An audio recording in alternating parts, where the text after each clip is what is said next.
ఈరోజు వచ్చేసి మచిలీపట్నంలో బొచ్చుపేటలో కల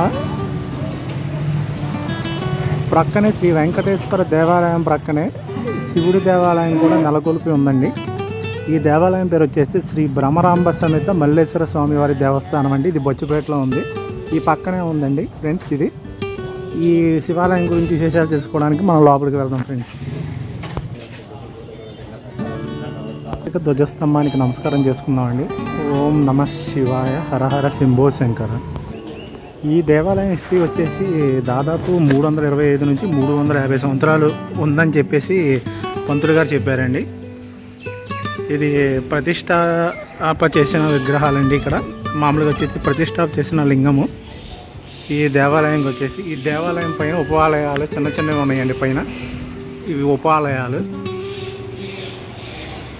ఈ దేవాలయం సరౌండింగ్స్ ఫ్రెండ్స్. ఇది ఈ పక్కన వచ్చేసి ఒక మండపంలా ఉంది. ఇక్కడ శివాలయం పక్కనే మండపం కూడా చాలా వెడల్పుగా ఉంది, బాగుంది కూడా. శ్రీ భ్రమరాంబ మల్లేశ్వర స్వామి వారాలోత్సవం మండపం అంటండి ఇది. ఈ పైన వచ్చేసి శివపార్వతి విగ్రహాలు నెలకొల్పి ఉన్నాయండి. ఇది వచ్చేసి ఫేమస్ టెంపుల్ సైడ్ అండి. ఇది చాలా బాగుంది ఫ్రెండ్స్. ఈ పక్కన వచ్చేసి ఈ స్వామివారిది పైన విగ్రహాలండి. ఇది ఆర్కిటెక్చర్ కూడా చాలా బాగుంది. ఇక్కడ వచ్చేసి స్వామివారిది వీణతో ఉన్న ఒక బొమ్మ, ఒక విగ్రహం ఉందండి. ఇది బాగుందండి, చాలా బాగుంది. స్వామివారిది డిఫరెంట్ విగ్రహాలండి వెనకాల. చాలా బాగుంది ఫ్రెండ్స్. ఇది ఈ చుట్టూ వచ్చేసి ఈ పక్కన ఇది బ్యాక్ సైడ్ ఫ్రెండ్స్. ఇది ఇక్కడ వచ్చేసి స్వామివారికి లక్ష్మీ నరసింహస్వామి బ్యాక్ సైడ్ విగ్రహాలు. ఈ పక్కన వచ్చేసి రావి చెట్టును వేప చెట్టు అండి. ఈ టెంపుల్కి వచ్చేసి ఏంటంటే పెళ్ళి కాని వాళ్ళకి పెళ్ళి అవుతుంది అండ్ పిల్లలు లేని వాళ్ళకి పిల్లలు కలుగుతారని చెప్పేసి కొంతమంది అన్నారు. ఇక్కడండి ఈ టెంపుల్లో చాలా మహిమగల టెంపుల్ అండి. ఇది చాలామంది ఒక నమ్మకంతో చెప్పారు. ఈ పక్కన నాగేంద్ర స్వామిది ఇవి అన్నీ కూడా ఉన్నాయండి విగ్రహాలు. పూజలు కూడా కార్యక్రమాలు చేస్తున్నారు. ఇక్కడ చాలా మహిమగల చెట్టు లాగానే ఉందండి. ఇది చెట్టే, మహిమగల చెట్టే ఇది. చాలామంది కూడా ఇవాళ సోమవారం కాబట్టి చాలామంది వచ్చి ఇక్కడ దర్శనాలు కూడా చేసుకుంటున్నారు. బాగా సోమవారం రోజు బాగా చేస్తారు కదండి శివాలయాల్లో. ఇదిగోండి చూడండి, భక్తులు కూడా భక్తి జనాలు కూడా ఇక్కడ బాగా వచ్చారు.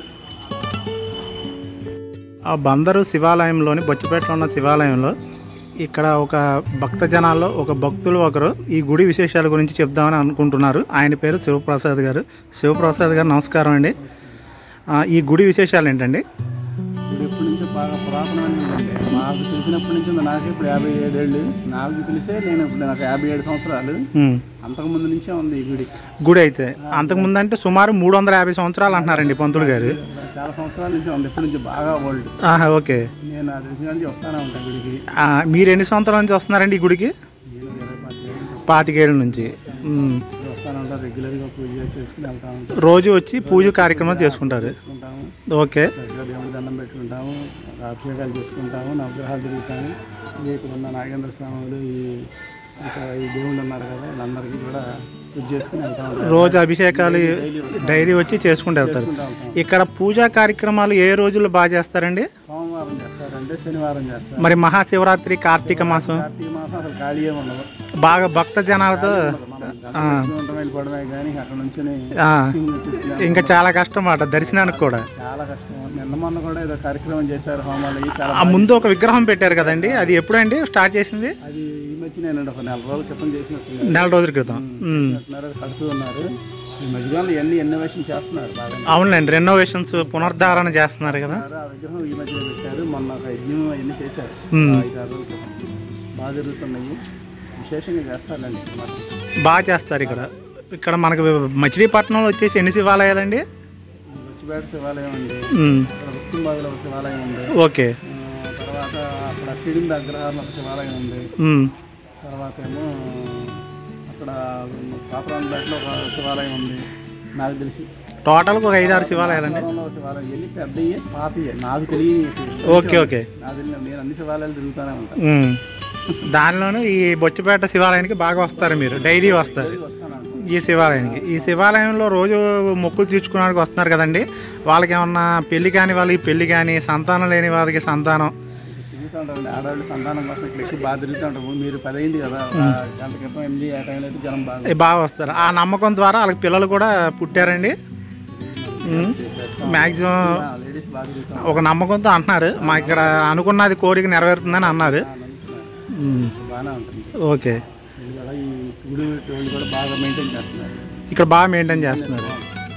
నీట్గా ఉంటుంది, దానికి అంత తగ్గట్టుగానే చేస్తారు. ఓకే, థ్యాంక్ యూ అండి శివప్రసాద్ గారు మాకు సహకరించినందుకు. Thank you. ఇదిగోండి ఫ్రెండ్స్, ఇది ఆయన మాటల్లో మనం తెలుసుకున్నాం కొన్ని విషయాలు. ఇంకా ముందుకెళ్ళి తెలుసుకుందాం విషయాలు ఏమంటే. ఈ పక్కన వచ్చేసి వరాహమూర్తిదండి విగ్రహం. ఇది చాలా బాగుంది, ఇది విగ్రహం కూడా వరాహమూర్తి విగ్రహం.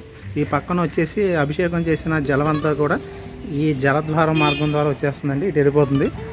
ఈ సైడ్ వచ్చేసి పైన అమ్మవారి అండి. ఈ గుళ్ళో ఏంటంటే స్పెషల్ ఈ పక్కనే శివుడి పక్కన అమ్మవారిది విగ్రహం కూడా కొలువై ఉంటుందండి గుడి పక్కనే. ఈ సైడ్ వచ్చి కూర్చుంటానికి కూడా టేబుల్స్ వేశారండి, చాలా ప్రశాంతంగా ఉంది టెంపుల్ కూడా. ఇటు పక్కన వచ్చేసి వెంకటేశ్వర స్వామి గుడి అండి, అది కనిపిస్తున్న గోపురం. ఈ పక్కన వచ్చేసి శివుడి గుడి అండి. ఇది స్వామివారిని దర్శనం చేసుకుని ఈ మార్గం ద్వారా వస్తారండి.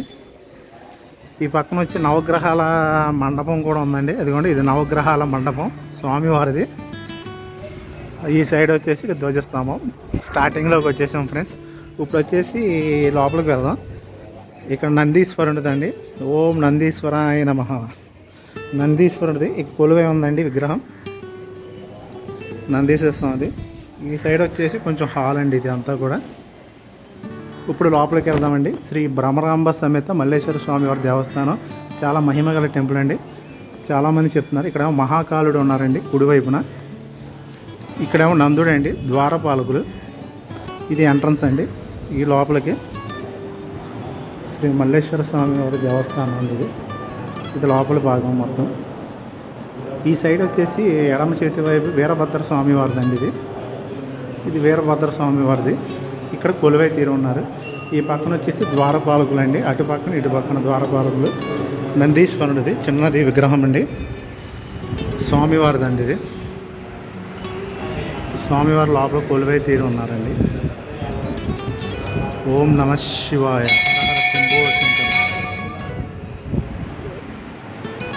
ఇక్కడ పంతులు గారు వీళ్ళందరూ ఉంటారండి ఇక్కడ. చాలా బాగుంది సార్ టెంపుల్ మాత్రం,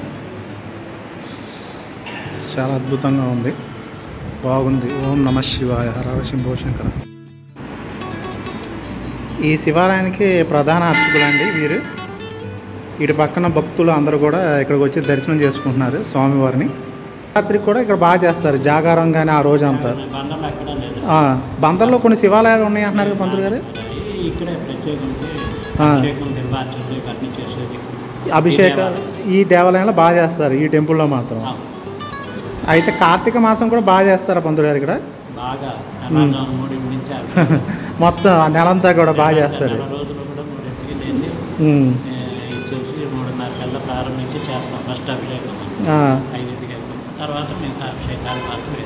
ఓకే,